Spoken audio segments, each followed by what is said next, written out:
All right, so listen to this. Today we're going to do a deep dive into AI in banking. Not like the futuristic sci-fi stuff, but how artificial intelligence is already changing things up behind the scenes at your bank. Yeah, it's true. You might be surprised by how much AI is involved in your everyday banking. To guide us, we have a super interesting article from DataCamp. Like they're a real hub for data science learning. And let me tell you, some of these AI applications are surprisingly straightforward, and others are, well, kind of blowing my mind. Ready to unpack this? Absolutely. Let's start with something that a lot of us encounter every day, applying for a loan. That's where credit risk assessment comes into play. Ah, so it's like a computer program deciding if you're good for the money, no pressure, right? Exactly. And you might think it's like all these complex algorithms, but banks have been assessing this risk for centuries, originally with these manual scorecards. And even today, a lot of banks rely on a relatively simple model called logistic regression. Wait, really? Why not something fancier? Well, it's surprisingly accurate. And importantly, it's easy to explain to regulators. Transparency is crucial in the financial world. Plus, think about it, most people want to repay their loans.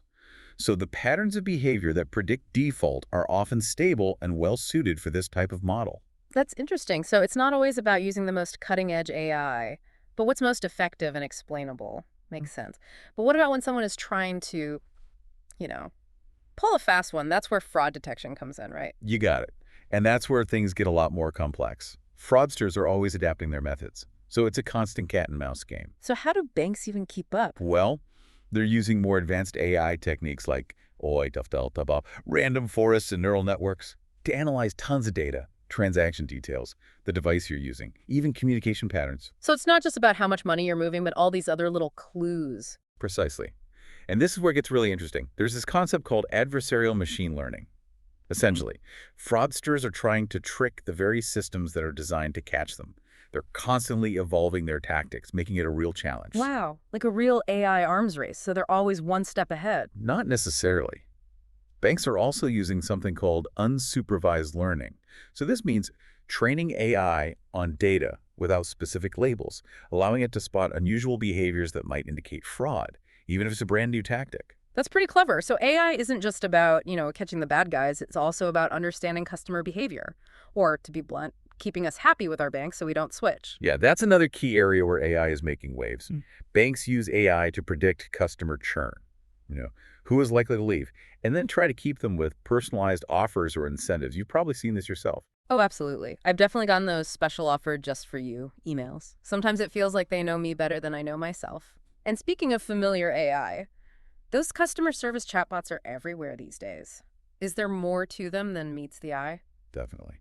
While some are pretty basic, we're now seeing large language models, or Hmm. LLMs, being incorporated.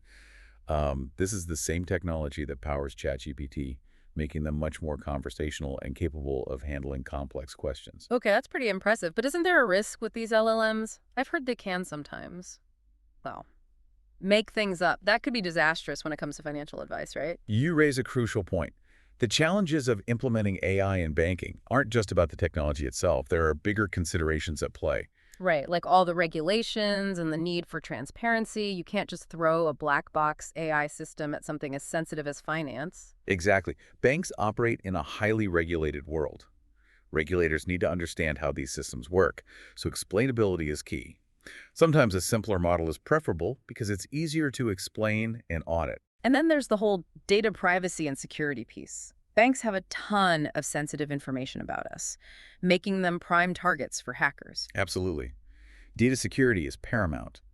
And with AI handling even more of this information, the stakes are even higher. So it's a balancing act. Sounds like banks have to weigh the benefits of AI with these very real risks and ethical considerations. And Yeah. let's be honest, sometimes banks themselves can be slow to change. That's true. Large institutions often have legacy systems and internal resistance to adopting new technologies, even when they have the potential to be game changers. But that's where things get really interesting when we look at the future of AI in banking and the role of fintech startups. But we'll dive into that later. Right. I'm already hooked. This is way more complex than I initially thought. It's fascinating to think about how this AI revolution in banking isn't just about replacing humans with robots. That's a good point. It's more nuanced than that, right? Absolutely. A lot of experts believe the real power of AI is its ability to augment human capabilities, not replace them entirely. So it's like giving bank employees superpowers, using AI to help them make better decisions. Exactly. AI can handle the heavy lifting when it comes